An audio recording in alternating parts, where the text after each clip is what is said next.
আসসালামু আলাইকুম।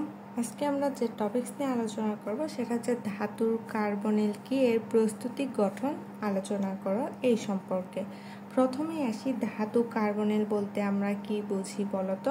ধাতু কার্বনিল যৌগ তো এর আগে আমরা পড়েছিলাম CO এইটা দিয়ে তৈরি যৌগকে আমরা কার্বনিল যৌগ বলে থাকি।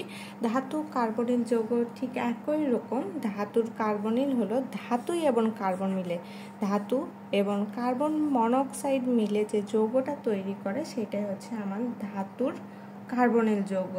এখন এটা সাধারণ সংকেতটা হচ্ছে MCOX।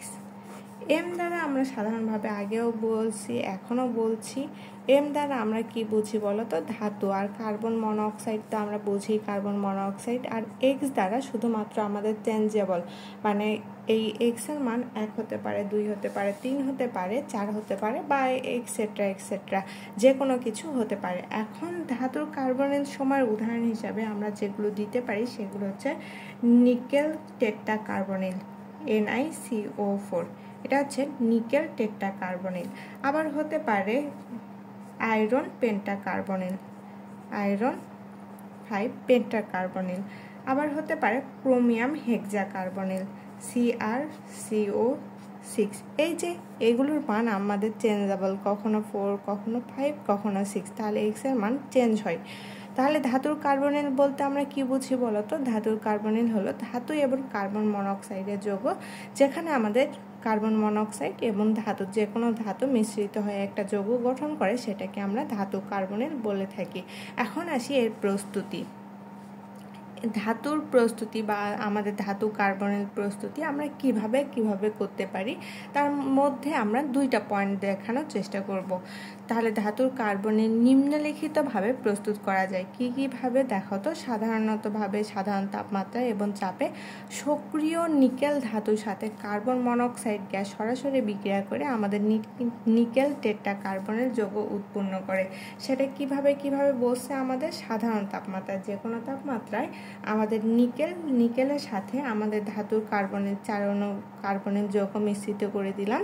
মিশ্রিত করে দেওয়ার ফলে আমাদের তাপমাত্রা এবং চাপে কিছু তাপমাত্রা এবং চাপ দিতে হবে। তাপমাত্রা হতে পারে 50 থেকে 60 ডিগ্রি সেলসিয়াস তাপমাত্রা, এটা নর্মাল যে টেম্পারেচার সেখানে, এবং আমাদের চাপ হিসাবে 200 ATM চাপ প্রয়োগ করতে হবে।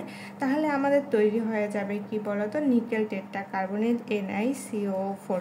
এই যে নিকেল টেট্রা কার্বনিল প্রস্তুতি হয়ে গেল কিভাবে, আমাদের সাধারণ তাপমাত্রা এবং চাপে সক্রিয় নিকেল ধাতুর সাথে কার্বন মনোক্সাইড গ্যাস সরাসরি বিক্রিয়া করে আমাদের নিকেল টেট্রা কার্বনিল তৈরি করে। এই যে আমাদের নিকেল টেট্রা কার্বনিল তৈরি করে ফেললো। এখন আসি দ্বিতীয়ভাবে। আমরা দ্বিতীয়ভাবে ধাতব কার্বনিল যৌগ কিভাবে প্রস্তুত করতে পারি। 180 থেকে 200 ডিগ্রি সেলসিয়াস তাপমাত্রায় যদি আমরা 50 থেকে 200 ATM চাপে সক্রিয় আয়রন ধাতুর সাথে কার্বন মনোক্সাইড গ্যাসকে সরাসরি বিক্রিয়া করি, তাহলে আমরা আয়রন পেন্টা কার্বনিল যৌগ উৎপন্ন করতে পারবো। তাহলে ফার্স্টে আমাদের আয়রন মিশ্রিত করতে হবে। আয়রনের সাথে আমাদের 5 অণু যদি কার্বন মনোক্সাইড দিয়ে দেই, আর যদি আমরা 100 ATM চাপ প্রয়োগ করি, আর আমাদের তাপমাত্রা কত, তাপমাত্রা হতে পারে আমাদের 200 বা 50 থেকে 200, এবং আমাদের এটা কত চাপ প্রয়োগ করছি 50 থেকে 200 ATM চাপ, তাই না। তাহলে 100 ATM চাপ দিলাম এবং 200 ডিগ্রি সেলসিয়াস তাপমাত্রা প্রয়োগ করলাম, তাহলে আমাদের তৈরি হয়ে যাবে আয়রন পেন্টা কার্বনিল FeCO5। এখন এটার গঠন বা আমাদের বন্ধন যেটাই বলি না কেন, এটার ধাতুর কার্বনিল সময়ের বন্ধন আমরা কিভাবে তৈরি করতে পারি। অনেক ইজি, বুঝছো। আমরা একটু কঠিনভাবে সব কিছু দেখে আমাদের কাছে সব কিছু কঠিনই মনে হয়। প্রথমে আসি নিকেলের ক্ষেত্রে।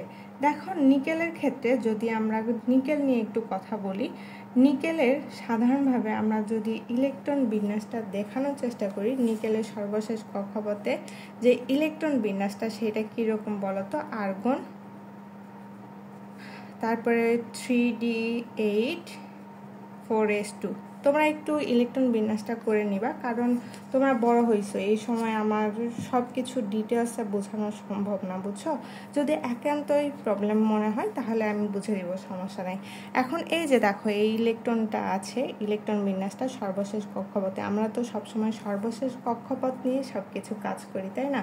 তাহলে দেখো এখানে 3d8 আছে আমাদের ডি অরবিটালের। আবার কয়টা আণবিক অরবিটাল আছে বলো তো? 5টা, তাই না? উপশক্তি স্তর আমরা যেটাকে বলি, ডি অরবিটালের উপশক্তি স্তর 5টা আছে। তাহলে এই 8টা ইলেকট্রন এই 5টার মধ্যে প্রবেশ করবে কিভাবে? প্রথমে আমাদের ধরে নাও যে ঘড়ির কাঁটার দিকে বা ঘড়ির কাঁটার বিপরীত দিকে দিয়ে ফেললাম, অতঃপর আমরা কি করব? আবারও ঘড়ির কাঁটার বিপরীত দিকে দিব। যদি দিকে দেই তাহলে বিপরীত দিকে, তাহলে আমাদের 8টা পূর্ণ হয়ে গেল। আর আমাদের 4s অরবিটালে কয়টা আছে? 4s অরবিটালে আমাদের 2টা ইলেকট্রন আছে, এই 2টা ইলেকট্রন দিয়ে দিলাম। এটা হচ্ছে 3d উপশক্তি স্তর, এটা হচ্ছে 4s উপশক্তি স্তর, আর এখানে 4p উপশক্তি স্তর। তাহলে উপশক্তি স্তরগুলো দেওয়া শেষ। তারপরে আসি মেন কথায়। যখন আমরা উত্তেজিত করব, এটাকে উত্তেজিত করব, উত্তেজিত করার সময় দেখো তো 4s এর ইলেকট্রনগুলো এই যে 3d অরবিটালে যে অপূর্ণ বা ফাঁকা অরবিটাল আছে সেই জায়গাগুলো পূরণ করবে না? তাহলে পূরণ করে দেই। আমাদের ডি অরবিটাল যদি এই যে এখানে 10টা ইলেকট্রন চলে গেল, এখন এখানে ফাঁকা কি কি অরবিটাল আছে দেখো তো? এখানে 4s এবং 4p ফাঁকা অরবিটাল না? তাহলে ফাঁকা অরবিটাল একটা s অরবিটাল কাজ করছে আর 3টা p অরবিটাল। তাহলে এখানে sp3 সংকরায়ন ঘটছে, মানে এখানে sp3 এই কয়েকটা জিনিস ফাঁকা অবস্থায় আছে, sp হাইব্রিডাইজেশন ফাঁকা অবস্থায় আছে। অতঃপর আমাদের কি হয় দেখো তো?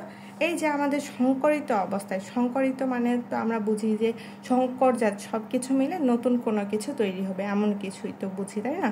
যেটা আমাদের মনে হবে সহজ সেইভাবে আমরা বোঝার চেষ্টা করব। তাহলে সংকরিত অবস্থায় আমাদের 4d অরবিটাল তো পূর্ণ থাকবে, এটা তো কোনো কথা নাই। এখন এই যে আমাদের sp3 সংকরায়ন, একটা s অরবিটাল আর 3টা p অরবিটাল, এদের কি অবস্থা হবে দেখো তো? এর পার্শ্ববর্তী আমাদের আরও একটা যৌগ আছে, সেটা হচ্ছে কার্বন মনোক্সাইড। এই কার্বন মনোক্সাইড এখানেও একটা, এখানেও একটা, এখানেও একটা, এখানে একটা। এখন কার্বন মনোক্সাইডে যে আমাদের 2টা করে ইলেকট্রন এই যে ফাঁকা অরবিটালগুলো আছে না, এই ফাঁকা অরবিটালগুলো কিভাবে পূরণ হবে? কার্বন মনোক্সাইডের যে সর্ববহিষ্ঠ শক্তি স্তরে 2টা ইলেকট্রন থাকবে, এই 2টা ইলেকট্রন এই 4s অরবিটাল 2টা গ্রহণ করবে, কারণ প্রতিটা স্তরে তো 2টা করে ইলেকট্রন থাকে, একটা করে ইলেকট্রন তো থাকে না, বা আমাদের 2-এর অধিক ইলেকট্রন তো থাকে না, তাই না? তাহলে কার্বন মনোক্সাইড থেকে 2টা করে ইলেকট্রন এই ফাঁকা অরবিটালগুলো বা sp3 অরবিটালগুলো নিয়ে নেবে। নিয়ে নেওয়ার মাধ্যমে তারা কার্বন মনোক্সাইড এবং আমাদের নিকেল একটা যৌগ গঠন করবে, যেটাকে আমরা কি বলছি বলো তো? যৌগের নাম হচ্ছে আমাদের নিকেল টেট্রাকার্বনেল। তাহলে আমাদের এই যে আমাদের নিকেল এবং আমাদের কার্বন মনোক্সাইড মিলে একটা যৌগ তৈরি করলো, যেটার নাম দিলাম আমরা নিকেল টেট্রাকার্বনেল। এখন এটার ব্যাখ্যাটা আমরা কিভাবে দিব বলো তো? অবস্থান্তর মৌলসমূহ। অবস্থান্তর মৌল বলতে আমরা কি বুঝি? যে এটার অর্ধপূর্ণ বা অপূর্ণ ফাঁকা ডি অরবিটাল থাকে, সেগুলোই তো অবস্থান্তর মৌল হওয়ার কথা, তাই না? তাহলে অবস্থান্তর মৌলসমূহ খুব সহজে কার্বনিল যৌগ গঠন করতে পারে, কারণ এদের ফাঁকা ডি অরবিটালগুলো ফাঁকা থাকে। এই জন্য এরা ফাঁকা ডি অরবিটালের অবস্থান পূরণ করার জন্য পার্শ্ববর্তী একটা যৌগের সাথে একটা বন্ধন তৈরি করে, যাকে আমরা কি বলি বলো তো? যাকে আমরা বলি ধাতব কার্বনিল।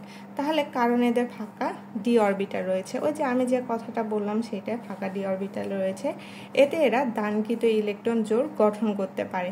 এরূপ যৌগ সৃষ্টি সন্নিবেশ বন্ধনের সংখ্যা ফাঁকা অরবিটালের সংখ্যার উপর নির্ভর করে। এই যে আমাদের সন্নিবেশ বন্ধন বলতে সাধারণভাবে আমরা কি বুঝি বলতো? সন্নিবেশ বন্ধন হচ্ছে এমন একটা বন্ধন যেটা ধরে নাও যে আমার কাছে 50 টাকা আছে, আমার কাছে 50 টাকা আছে, সাথে আছে আমার একটা ফ্রেন্ড, সাথে কে আছে, আমার একটা ফ্রেন্ড আছে। এখন কথা হচ্ছে যে তার কাছে কোনো টাকা পয়সা নাই, আমার 50 টাকা দ্বারা সে উপকৃত হচ্ছে, মানে আমি 50 টাকা দিয়ে কোনো কিছু একটা নিয়ে আসলাম, নিয়ে আসার মাধ্যমে সে এবং আমি দুজনে ভাগাভাগি করে খাইলাম। এটা হচ্ছে সন্নিবেশ বন্ধন।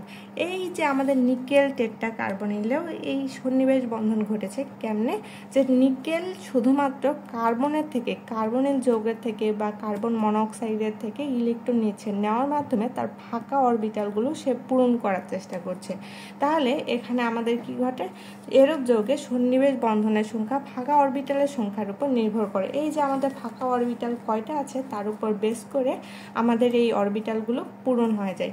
নিম্নে নিকেল টেট্রা কার্বনিলের বন্ধন দেখানো হইলো। আমরা এই যে বন্ধন দেখাইলাম 3d 4s অরবিটাল ফাঁকা রয়েছে বা 3d 4s অরবিটালে ইলেকট্রন রয়েছে, সেগুলো দিয়ে দিলাম।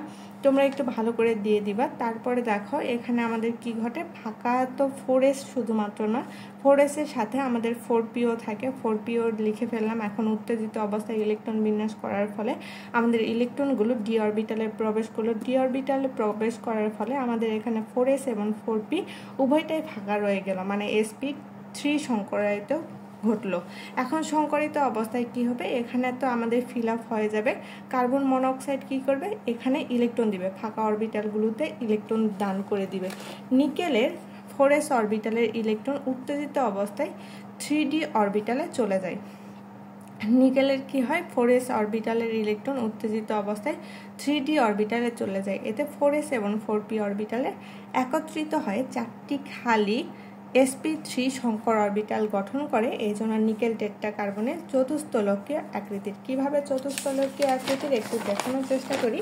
নিকেল, ধরে নাও যে এখানে নিকেল আছে।